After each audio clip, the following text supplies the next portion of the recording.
Hola amigos, ¿cómo están? Esta es una edición más de Paradigmas, como siempre llegando a ustedes a través de la señal de Canal 3 Cable Andino para todo el callejón de Huaylas y mucho más allá aún. El día de hoy tenemos un programa lindo, realmente un programa que trata sobre un arte especialmente bello, especialmente maravilloso, un arte por el cual yo alguna vez también he transitado, yo no lo hago con tanta frecuencia, pero en un momento también escribí. Me estoy refiriendo a la literatura. Este maravilloso arte de las palabras, la combinación de las palabras, la generación de historias, la creación de emociones, de sentimientos, de atmósferas a través de la palabra, a través del arte de escribir específicamente. La literatura pues es maravillosa, lamentablemente no mucha gente ya lee o tiene esa costumbre de leer actualmente, pero esto es un arte que nunca realmente va a morir. Desde mi punto de vista es un arte perenne que siempre va a estar allí, porque tenemos tanto en el país como a nivel internacional, como también en la región, a grandes artistas, grandes escritores, grandes literatos, y justamente el día de hoy estoy con una de ellas, con una escritora, poetisa, además ella es narradora, ha hecho cuentos, y siempre con ese enfoque ancashino, siempre poniéndole mucho énfasis, mucho amor a la tierra, a Ancash. Me estoy refiriendo a Violeta Ardiles. Violeta Ardiles acaba de publicar este lindo libro, Mosaico de Amor, que es el título justamente del programa del día de hoy, que es un libro de poesía para niños. Y miren qué bonito, poesía para niños, para estas nuevas generaciones que necesitan leer, y necesitan leer cosas constructivas, cosas fructíferas, ¿no? Violeta, bienvenida, ¿cómo estás? La literatura para niños, y en general la literatura es una de tus pasiones, aparte sé que eres profesora de educación primaria, y yo supongo que todo esto ha hecho pues que te dirijas, digamos, en estos temas, al tema de los valores, en fin, una obra linda realmente la que tienes, te felicito, y bueno, darte la bienvenida y empezar esta linda conversación del día de hoy con tus primeras apreciaciones. Muchas gracias.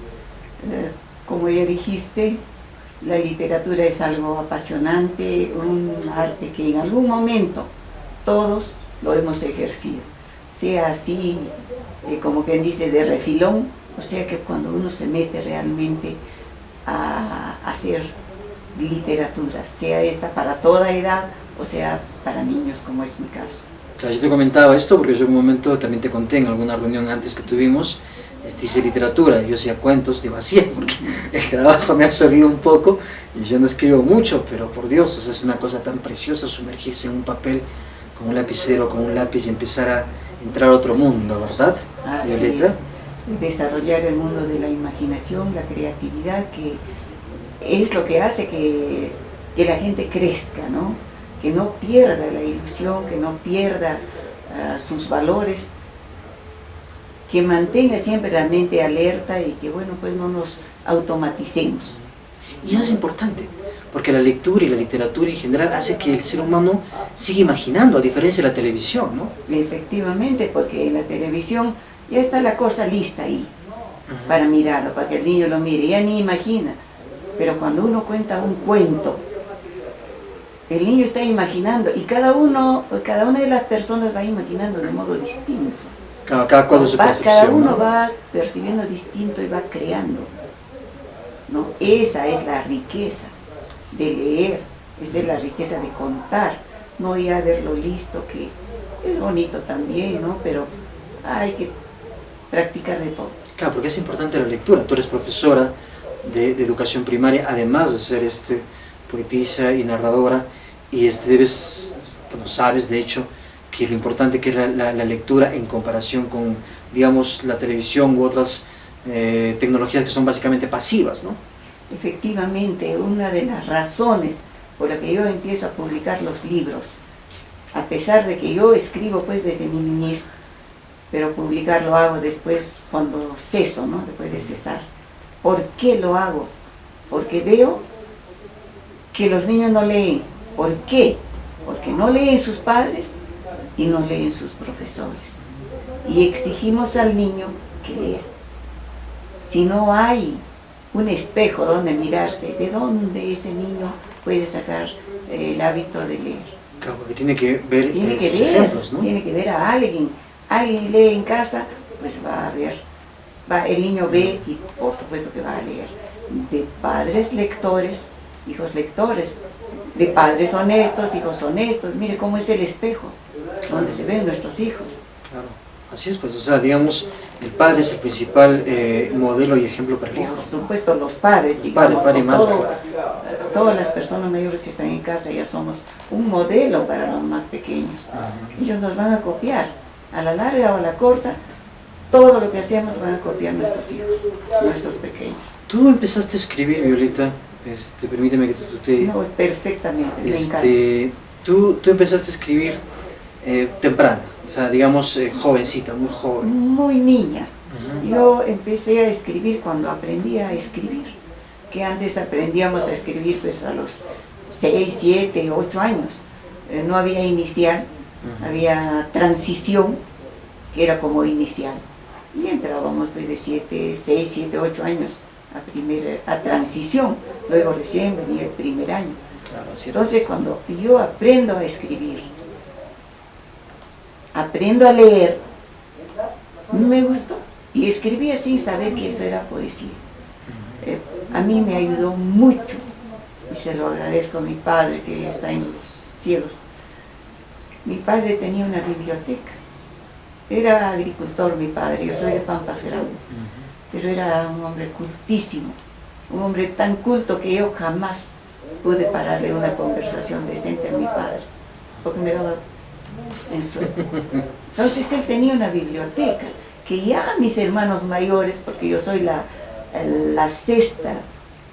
quinta de 7 hermanos, ya mis hermanos mayores habían depredado la biblioteca, sin embargo mi padre tenía una biblioteca y sabía a qué autor empecé a leer y con quién empiezo yo a degustar de la literatura, con Rabindranath Tagore. Ah, esa belleza, claro, tremendo. Yo alguna vez... Tan dulce, tan tierno, pero tan profundo. Maravilloso. Alguna vez un crítico literario en Lima en una entrevista me dijo: ¿cómo has podido tú captar a Rabindranath? Eso es un poeta muy profundo, pero es muy tierno.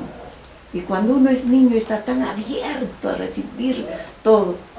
Un amigo profesor, alguna vez, bueno, hace muchos años en Lima, cuando hablaba de los grandes escritores, él decía Rabindranath Tagore. Oh, esas palabras mayores, decía. Palabras mayores. Esto dijo el crítico de arte, el crítico literario.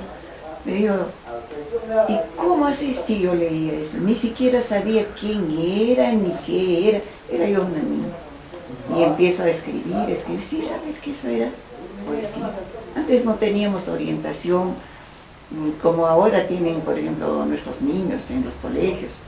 ¿Quién me orientaba en mi tierra de Pampas Grande? Es poesía. Qué bueno, hazlo. ¿No? Yo declamaba también desde muy pequeña. He declamado toda mi vida. Y declamar todavía lo hice a más temprana edad, a los 3, 4 años. ¿Por qué me dirá? ¿Por qué me dirás? Pues mi hermano mayor me enseñaba cuartetos. ¿Por qué? Porque llegaban mis primos mayores y él me hacía declamar, como que para que se burlen mis primos, porque yo no modulaba bien. Y tenía una lengua estropajosa, la R lo hablé casi a los 5 años. Hablaba R, no R, y entonces por reírse mis primos me hacían declamar. Y cada vez que querían reírse me decían: toma la propina y declama. Para hacer una especie de happening. Entonces yo pues declamaba, y mi hermano me enseñaba. Allí empiezo yo a declamar. Y he declamado todo primaria, todo superior, todo secundario. Y dejo todo esto cuando empiezo a trabajar. Claro, me metí al trabajo. Eso es un quiebre, ¿verdad? Muchas veces es un quiebre y a uno como que lo secuestra, ¿no? De todas las cosas maravillosas. Eso es cuando eres muy responsable de tu trabajo. Te metes tanto en tu trabajo, das todo lo que tienes, todo lo que eres, y olvidas tus aficiones, olvidas tus hobbies, estás metido en cuerpo y alma allí.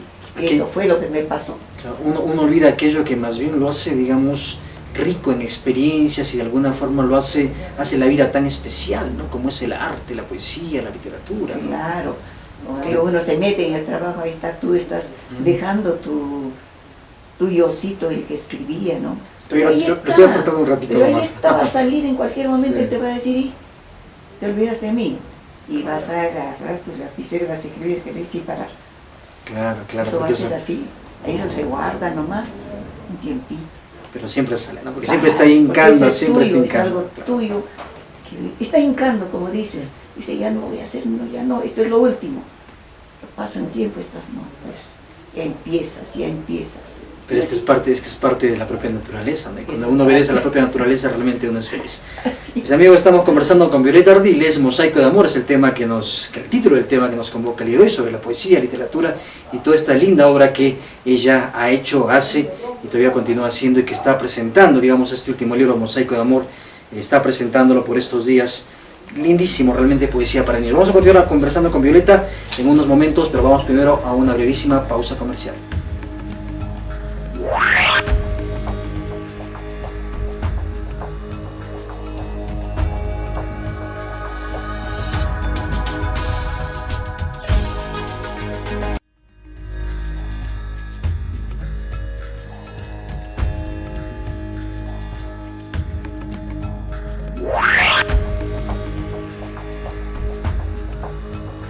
Amigos, estamos de vuelta aquí en Paradigmas conversando con Violeta Ardiles, escritora, narradora, poetisa, sobre la literatura, sobre las artes escritas en realidad, la narración, la poesía, y en este tema que nos convoca el día de hoy, Mosaico de Amor. Violeta, tu literatura, tu narración, tu poesía, siempre transita por los valores. Eso es algo muy especial, es algo muy importante. Alguna vez lo conversamos, ¿recuerdas? Y habíamos visto pues que mucha de la literatura actual que se hace, por Dios, ha abandonado todo eso, es literatura, digamos, hasta roja, ¿no? De crimen, etcétera. Pero la tuya es una literatura que de alguna forma encandila, de alguna forma estremece, porque es muy tierna. Cuéntanos un poquito, es que tu formación como docente, digamos, cómo así esta literatura tuya es tan, digamos, infantil, tan de valores, tan humana, por decirlo de alguna manera. Bueno, para empezar, pues yo soy profesora, ¿no? He trabajado siempre con niños y para mi buena suerte he trabajado en zona rural, donde todavía está casi limpio todo, casi impoluto, todavía está allí, y donde uno observa todavía los valores, todavía nuestros niños entienden esas cosas, y veo cómo nuestra sociedad se está malogrando, ¿no? Porque hemos olvidado las enseñanzas que antes nuestros padres, nuestros maestros nos dieron.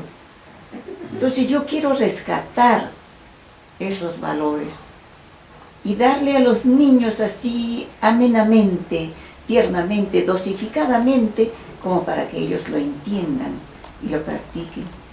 Y nuestros niños son muy hábiles, lo agarran. Yo cuento un cuento de esos y rapidito agarran los niños el hilo, agarran la idea, ¿no? Y muchas veces me ha pasado en algún lugar, en un jardincito donde estaba contando un cuento muy pequeñito que se llama La canastita de valores, que está en uno de los... Está en Metáforas de Teo y Facundo, ¿no? Y un niño ya, el más grandecito, que creo que porque era un poquito tardito de mente, estaba ahí, un poquito mayor era que los otros niños. Entonces me dice, ¿cómo tú dices no hay que robar, no hay que... y cómo en el periódico dice presidente robó? Y yo me quedé, Dios mío, como que no pude contestar en ese momento. Yo predicando valores, claro. Y el niño me dice, en el periódico dice que el presidente robó. Tuve que sacar todas las energías guardadas que tenía ahí, decirle, bueno, dice así porque recién están viendo si efectivamente tocó algo el presidente. Creo que no fue así, le digo. Nosotros no debemos de robar, no apropiarnos de cosas ajenas. Y así tuve que salir del apuro, pero mira la observación de ese niño. Claro. Porque eso lo ve en la calle, ve todas estas cosas Por supuesto, lee su papá, el periódico, él escucha que su padre comenta. Entonces dice, pero ella ¿qué está hablando? Sin embargo, yo trato de poner en mis cuentos, en mis poesías, así como jugando, hablamos de valores, hablamos de ecología, hablamos de amor a todo, a la naturaleza, amor a los animalitos, que no se debe maltratar, que se debe cuidar las plantas, que se debe cuidar el río, que debemos respetar a nuestros padres, a los mayores. Allí están, disfrazaditos ahí, y como que no le estoy diciendo exactamente esto es ecología y hay que trabajarlo de este modo. No, es un cuento. El niño se va dando cuenta y va preguntando y allí uno va explicando. Muy bien, con un cuento se puede hacer una clase. Claro, y veo justamente en este libro Metáforas de Teo y Facundo, que tú has publicado, es una linda presentación, ¿no? En dos tomos, digamos, en dos, Sí. el número 1 y el número 2, pero que están en la misma publicación. Así es. De una manera muy creativa, por la editorial San Marcos, que justamente está este tema pues de la canastita de valores, ¿no? Y además muchos transitan justamente por eso, ¿no? Por los valores, por los, un poco la relación que se expresan en los cuentos, que involucran valores, ¿no? O sea, a través del ejemplo, a través del cuento mismo, pues, ¿no? Por supuesto. Y se ve que, y como digo, los niños captan la idea. Eso es lo importante. Yo quiero rescatar a nuestros niños del marasmo a donde estamos cayendo, sin valores. Sí. Dios mío, los poquitos que queremos hacer eso, casi nos entierran ya los desvalores, si es que existe esa palabra. Y a uno lo toman como un tonto porque Sí, promueve nos toman valores, como un ¿no? tonto. Bueno, a mí ya me decían mis compañeras de trabajo cuando yo trabajaba, no precisamente los que trabajaban en mi centro educativo, sino los que trabajaban en otros centros educativos, me decían, tú darás tu cuerpo y alma porque a ti seguro te pagan más. Yo trabajo para lo que me pagan. Esa es formación. A mí me formaron a ser responsable, dar todo en mi trabajo, aunque la paga fuera mísera. Pero eso digamos, tiene que ver con un valor que se llama la excelencia, ¿no? Digamos, el ser excelente, la persona excelente siempre da lo mejor de sí misma, aunque no tenga paga incluso. Por supuesto. Porque digamos, es como un espejo, es cómo te ves tú a ti mismo y cómo te respetas a ti mismo, y cómo lo que produces tiene que tener una elevada calidad. Claro, y eso es lo que nos llena, lo que nos tiene hasta cierto punto orgullosos. Claro, Yo sí he cumplido, yo sí he trabajado, yo he dado todo. Y además que le permite a uno vivir todo el tiempo contento, con la frente en alto, contento con su conciencia. Sí, ¿no? eso es cierto. Y por eso pues, aunque solitariamente ahí estoy haciendo mis cosas, y a Dios gracias, me encuentro con profesores, con padres que aprecian. Los niños sí, los niños lo aprecian, pero la pelea es con los adultos. Que los adultos suelen estar pues un poco ya sesgados, un poco decepcionados, muchos, ¿no? Por las cosas, ¿no? Entonces, yo creo que sí. Y es más, o sea, incluso cuando uno recobra esta alma de niños, cuando uno verdaderamente es feliz, ¿no? Ya el Maestro Jesús nos decía, en verdad tenéis que ser como los niños para entrar al reino de los cielos, Por ¿no? supuesto, porque en un niño hay todavía la pureza, hay todavía el interés, hay la sinceridad, La ausencia de malicia, ¿no? la franqueza, la ausencia de malicia. Un niño te va a decir así de frente algo, aunque te moleste, te lo va a espetar así de frente. Pero hay que responderle también de acuerdo a lo que le está preguntando, ¿no? Ya no está con hipocresías como los adultos, disfrazamos nuestras ideas, nuestras cosas. No, un niño no es eso. Y eso sucede mucho en el país, te habrás dado cuenta, ¿no? En el Perú es, digamos, o nosotros los peruanos somos muy hábiles para no decir las cosas directamente, ¿no? O sea, tenemos que hacer rodeos y muchos rodeos para no decirlas. Claro, y incluso las palabras que debemos emplear con precisión en los niños, no lo decimos así, disfrazamos ahí, y a veces paré el nene, ¿por qué hablas así, papá? Esto se dice así, te dice ahora el niño. Tal como es, y ¿no? tú quedas mal, por no hablar con naturalidad. ¿Cuáles son los valores que dirías tú se plasman más en el libro? He visto el amor, la amistad, la verdad, la honestidad. Hay un cuento, no recuerdo acá cuál es, en que se lanza una metáfora y dice que no sé, algo así como que tú pones una especie de cuestionario. ¿Cuál era la lección que se aprende de todo el cuento? Y digamos, eso también además es un material didáctico, ¿no? Por supuesto, eso se pone justamente porque nuestros profesores, algunos no leen, y como no saben leer, leen sí, pero no saben leer, que es diferente. Saber leer es entender, internalizar, pensar, pero leer es pasar, ya, yo sé leer, no, Entonces, como no sabe leer, no puede preguntar a sus alumnos a ver si los niños han entendido o no. Y como no sabe leer, sus niños no le van a entender. Cuando uno sabe leer, el niño, el alumno, el hijo va a entender. Con toda la modulación, con todos los tonos, con todo como debe ser. Claro, justamente para poder expresar lo que dice el libro, ¿no? Por supuesto, pero si no ocurre eso, pues el niño se va a perder. Entonces, hay que ponerle tino. Y el maestro tiene que ser un artista. El padre tiene que ser un artista. Saber leer para captar el interés del niño. Voy a contarle una anécdota que siempre lo cuento. Estuve yo en el consultorio de un amigo dentista que entonces estaba lidiando en la política y nos dejaba pues a veces esperando horas de horas en el consultorio. Y un día estábamos sentados ahí ya de 4 de la tarde, 5, 6, y la secretaria decía, ya está viniendo, en 10 minutos está, en cuarto de hora está, y sentados ahí. Y había un niño que estaba con su mamá que se aburría soberanamente. Yo no, porque yo me leía las revistas que estaban ahí, claro que miraba la hora también, no, estoy 2 horas, estoy sentada acá. Tanto se aburría el niño que le digo, y encontré en una de esas revistas un cuento, y le digo, ¿quieres que te lea un cuento? La mamá me miró como si yo le hubiera dicho, ¿quieres fumarte esta droga? Y yo dije, Dios, ¿qué de malo he dicho?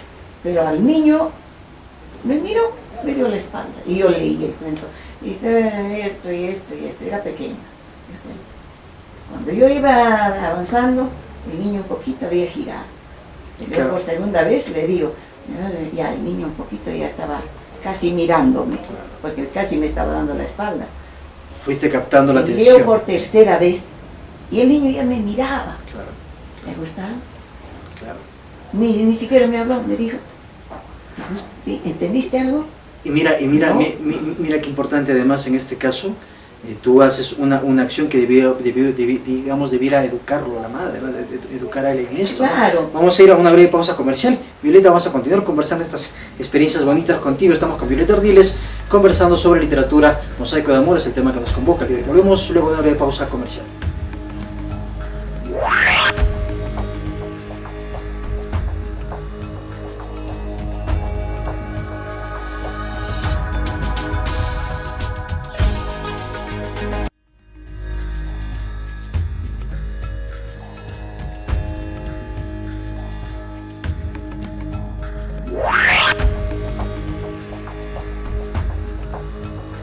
Amigos, estamos de vuelta aquí en Paradigmas conversando con Violeta Ardiles sobre literatura, poesía y en general este maravilloso arte de las letras.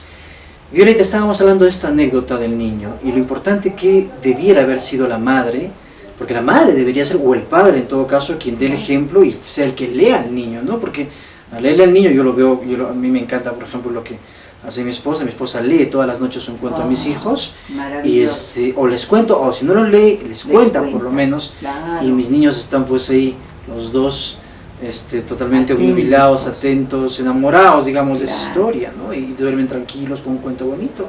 Pero lo importante que son en ese rol los padres, y claro, por supuesto los maestros también, pero lo importante que es el padre, ¿verdad? El padre y la madre en este tema, ¿no? Por supuesto, todo tema educativo parte de casa. Y seguramente en la casa de este niñito nunca leyeron, que la mamá me miró como si yo hubiera dicho una barbaridad. Cuando termino de contarle el cuento, cuando termino de leer el cuento por 4ª vez, el niño ya quería hablar, quería intervenir y le digo, ¿qué has entendido? Y la mamá ya un poquito como que bajó la cara larga que tenía y el niño dime las 3 enseñanzas nomás, le digo. El niño me dijo 2, la tercera no me lo dijo. Le digo, te lo leo por 5ª vez. Sí, sí, me dice. Ella le leo por 5ª vez y me dijo las 3 enseñanzas del cuento. ¿Te gustó? Le digo, ya ves qué bonito es leer. Y mi dentista no llegó, todos nos fuimos y la mamá al salir me dijo, hasta mañana. Por lo menos había logrado que la madre hable y que el niño se fuera mirándome así. Claro. Y qué hermoso pago recibí ese día yo por leer un cuento.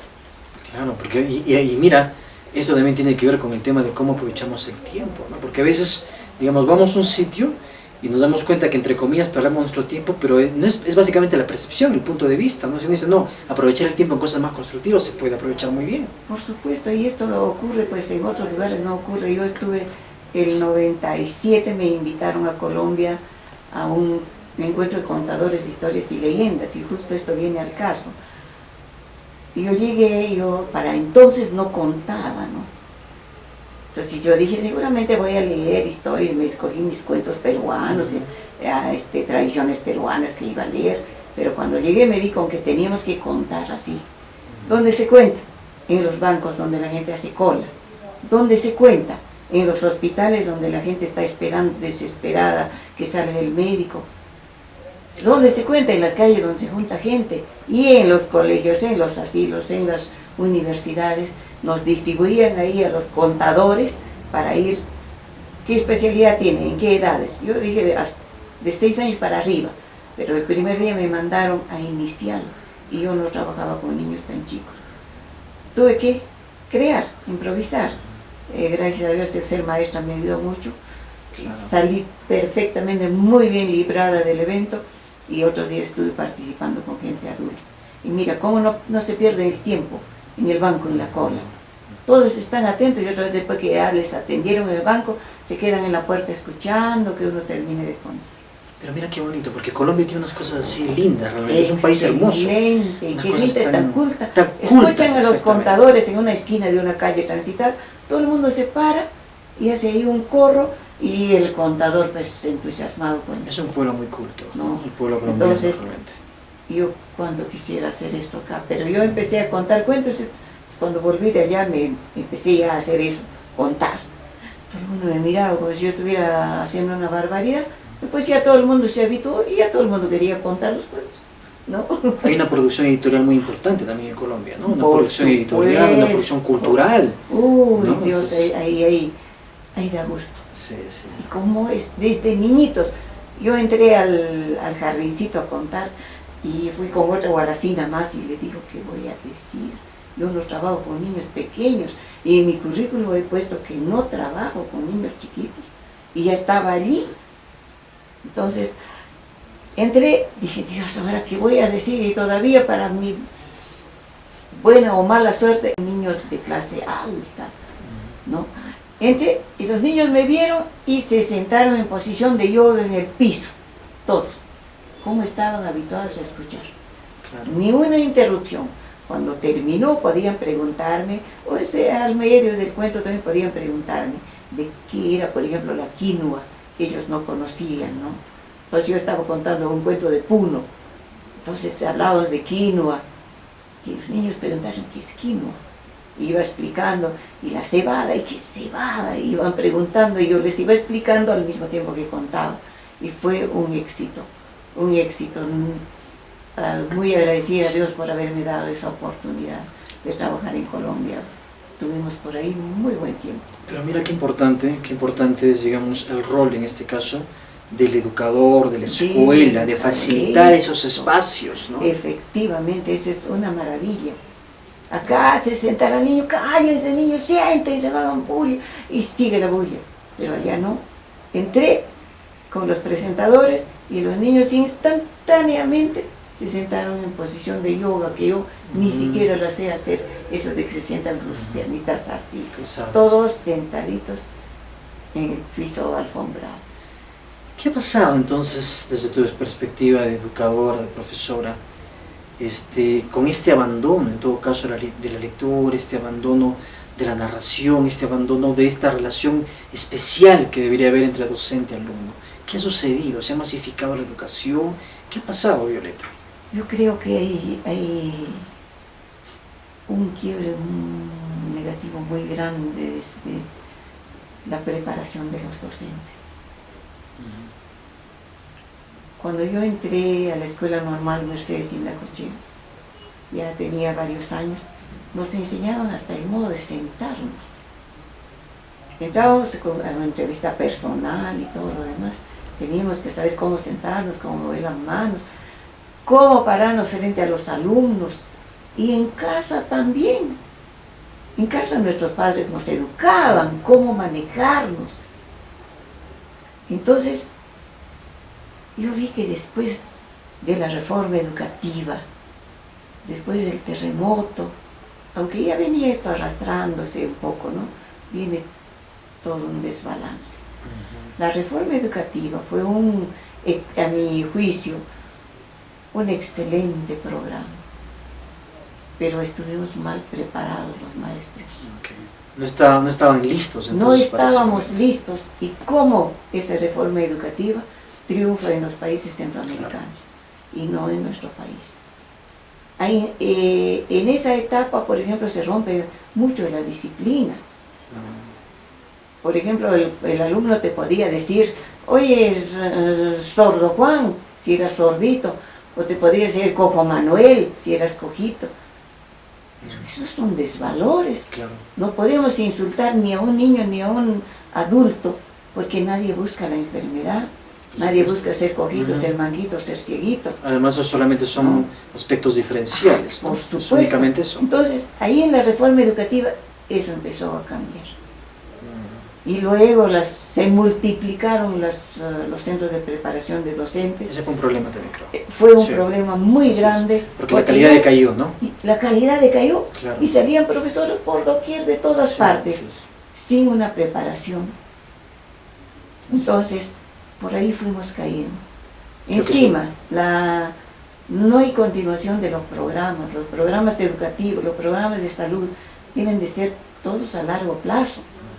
Entra este presidente, ya lo cambió, no, hay que hacer otra cosa. Entra este, no, la otra cosa que yo voy a hacer es mejor. No hay una continuidad. Entonces, son bloques que nos van a empatar. Claro. Y eso ha generado todo un problema, digamos. Todo un problema. Luego viene lo de los cargos de confianza. No hay personas especializadas en los cargos. Claro, entonces, por todo eso influye en que nuestra educación, el problema de educación, los problemas en salud, todas esas instituciones principales decaigan y estemos como estemos. Que justamente eso tiene que ver también con la meritocracia, ¿no? Digamos, no existe una meritocracia en el Perú. Los cargos de confianza se dan a cualquiera. Claro, puede ser un cargo de confianza, Violeta, pero dado pues una persona competente, de confianza competente, nadie ¿no? Objetaría, claro. Nadie objetaría, pero teniendo en consideración pues que se está sirviendo a la humanidad. Claro. Ahora, ¿qué pasa? Ya después viene, todos estos cambios ya decaen completamente con la tecnología mal usada. No porque la tecnología sea mala, sino porque no sabemos usar.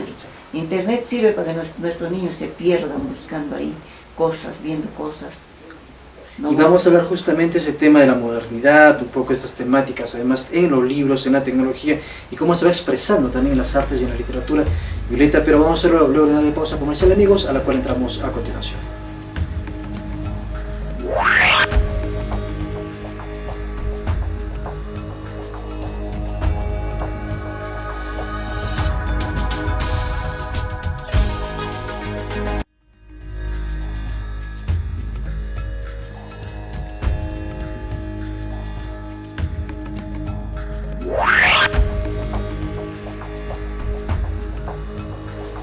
Amigos, estamos de vuelta aquí en Paradigmas conversando con Violeta Ardiles. Violeta, la tecnología, de alguna manera tú comentabas, no es un problema en sí mismo, sino es un problema porque igual, en muchos casos, como sucedió con los maestros y el tema de la reforma, igual en muchos casos tampoco estamos muy preparados, ¿no? Nuestros muchachos se absorben por la tecnología, o por el internet, o por el iPad, la tablet, pero pasan horas, ¿no? Y ese es el gran problema, creo, ¿no? Efectivamente, allí nuestros niños se están automatizando, se están mecanizando, están metiéndose a una máquina porque no tienen una guía. No hay padres que limiten el tiempo que deben estar frente a la televisión, al internet, o con tantos esas otras tecnologías que yo no lo entiendo mucho, ¿no? Digamos que no entiendo gran cosa. Y se va dejando de lado el libro, ¿no? Y se va dejando de lado el libro. Y eso justo viene en los colegios. el profesor pide tal cosa, necesitamos tal cosa, una tarea. El niño va a internet, copia, se dice, fotocopia, no sé, pega al cuaderno. Claro. Copy-paste le dicen. Claro. Bueno, esos Copiar y son pegar. términos que ustedes Claro. utilizan, yo no los sé bien, ¿no? Ajá. El cuaderno cuando fue en abril estaba así, y cuando llega diciembre está así, pega y pega y pega, y no leyó Claro. ni el maestro, Y no procesó nada, ¿no? no leyó ni el alumno. Y eso sucede incluso en las universidades. En las Mi experiencia universidades docente, Claro. he visto muchos de esos casos. O sea, que el alumno ni siquiera procesa la información. Claro. Lo único que se limita a cortar y pegar. Y cuando se le pregunta, dice, explícalo, hacen exposiciones pésimas porque no procesó esa información. Claro, ese es el error, un error muy grande. En cambio, cuando leíamos, incluso las preguntas eran distintas, ¿no? Y ahí no se captaba si uno había aprendido algo o no. No, ahora lo pone, dice, ah, muy bien, el profesor le pone buena nota, como digo, ninguno lo ha leído. Claro. Y entonces, ¿qué estamos haciendo de ese chico? Un autómata, un mentiroso, un engañador. Y el profesor más todavía. Porque lo avala, Porque es ¿no? su responsabilidad, Claro. exacto, lo avala. Y su responsabilidad es fijarse si el niño ha entendido o no ese pedazo de papel que ha pegado ahí. Claro, claro. Entonces es un mal uso, no es que esté mal el internet y tanto informe que hay ahí, excelente, magnífico, pero hay una mala guía. No sabemos guiar a nuestros hijos Y mucho, en el uso de esa tecnología. Debían de leer, a pesar de todo lo que tienen, debían de leer los niños. porque hay una ventaja pues en la lectura, digamos, bueno, el internet y las tecnologías pueden darnos la información, pero la lectura hace que la persona piense, procese, analice, Crezca. claro, discierna, separe, o sea, Por es todo un supuesto. proceso cognitivo importantísimo para los muchachos y en general para toda la gente. Por supuesto, para toda la gente. Y eso es lo que yo quiero lograr de algún modo cuando yo me meto a hacer taller de lectura con padres, para enseñarles por qué el libro es importante. Y no es que el libro sea caro. Ayer nomás estaba hablando yo en un sitio, en un colegio, y les decía, no es que el libro sea caro, 10 soles, 20 soles, 30 soles, 50 soles. No, más lo gastan en la fiesta, más lo gastan en cerveza, más lo gastan en la ropa y en los juguetes, que lo botan a la semana, o de haberlo comprado, su juguete ya está en el basurero, destrozado. Y la cerveza, después que se han tomado, todavía es lío en la casa, problemas y crímenes y tantas cosas. Un libro jamás va a empujar a una persona a esas cosas, salvo que sean esas excepciones de libros que hay, pues que también a veces distorsionan el pensamiento de un niño, ¿no? Pero esas son excepciones. Okay, y justamente voy a eso, pero digamos, no tanto por los niños, yo también por los adultos. No sé si esta es una literatura adulta, entre comillas, o es que los adultos, yo considero que no. Un adulto también merece una buena literatura, merece un Rabindranath Tagore, merece a un Gibran Jalil Gibran, a un Germán Hesse, etcétera. Pero digamos, se considera que la literatura adulta debiera ser llena de sangre, llena de violencia, llena de sexo por todo lado, o sea, totalmente cruda. Y no entiendo, muchos escritores modernos en el país, Violeta, tú lo sabrás por la relación que tienes tan estrecha con el mundo editorial, el mundo de los escritores, se han ido por esos lados, ¿verdad? Efectivamente, ese es pues el culto al morbo. Estamos en una sociedad donde lo morboso capta gente, lo chabacano igual, Las lisuras, las ¿no? lisuras o los escándalos, esos tienen gente, tienen lectores, tienen audiencia, y no la cosa culta, la cosa que te ayuda, la buena lectura, o un recital de música, o una exposición de pintura, o un recital de poesía. Allí van contaditas gentes. Sí, pues así Pero es. que haya, por ejemplo, un desfile de chicas desnudas, el teatro va a estar llenecito, el centro cultural, poquito va a faltar para que reviente. Pero cuando hay, por ejemplo, exposición de pintura, unos cuantos están. Y cuando eso es alimento para el alma, eso no lo vas a olvidar jamás que viste esa hermosa pintura, o escuchaste esa esa poesía tan bonita, o esa música, ese concierto que escuchamos el otro día en el teatro del Centro Cultural, qué bonito. Ni modo que el que escuchó ese concierto va a estar andando hoy y ya se olvidó, como si fuera el sándwich que se comió en antes y no sabe ni qué comió. Ese es alimento del alma, eso se da en los libros. Claro, claro. Porque lamentablemente el ser humano se ha vuelto muy material, ¿no? Demasiado. Muy material, demasiado. Y muy, no encuentro la palabra. Es una material superficial, claro, en extremo. Y grosero, ¿no? Y grosero. Ni siquiera fino. Ni siquiera busca una estética de desnudo fino, sino es totalmente grosero, claro, con la peor luz. O sea, por Dios, o sea, hay cosas que están haciéndonos caer en una especie de degeneración, hasta de sensibilidad, ¿no? Así es. Nos están llevando a todos a convertirnos en unos animalitos, ¿no? Que aceptemos cualquier cosa, cualquier aberración. Qué lindo, un crimen, ay, qué bonito. Lo han matado, así lo han matado, qué lindo. Como si nada, ¿no? Sí. ¿No? Y a veces hasta, no sé si se les va a algunos periodistas capitalinos, yo escucho, ay, han asesinado a tal persona. Bien, sigue con la otra noticia. Bien.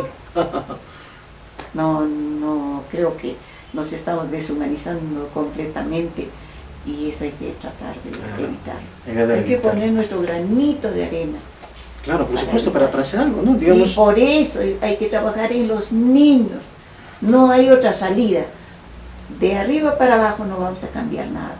Tenemos que cambiar de abajo para arriba. Claro, y casi todos estos textos justamente se dirigen a los niños, ¿no? Yo he visto acá uno que es precioso, que me gusta mucho, que lo tengo acá apuntado, que es justamente tan regional, que se llama Soy Ancashino, y quiero leerlo.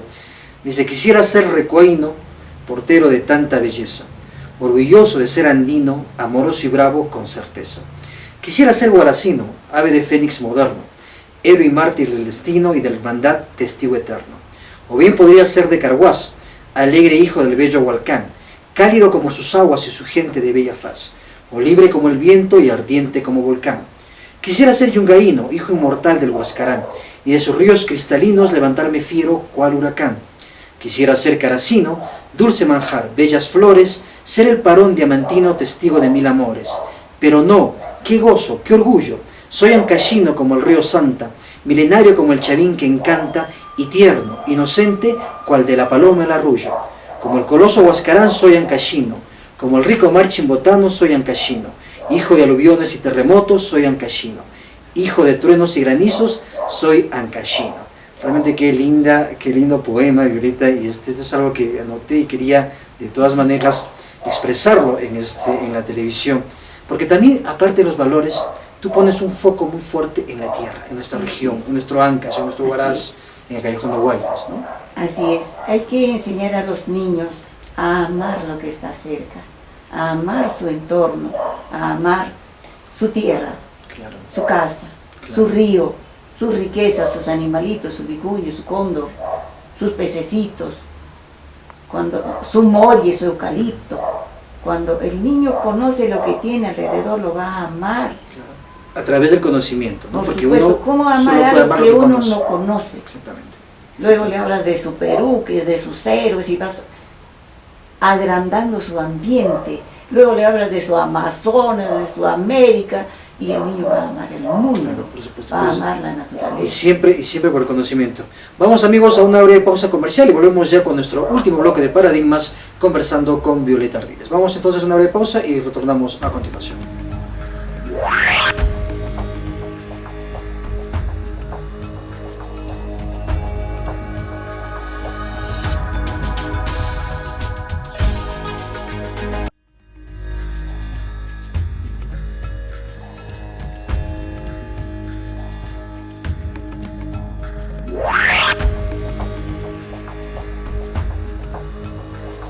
Amigos, estamos aquí de vuelta en Paradigmas conversando con Violeta Ardiles y quiero leer parte del extracto de su biografía.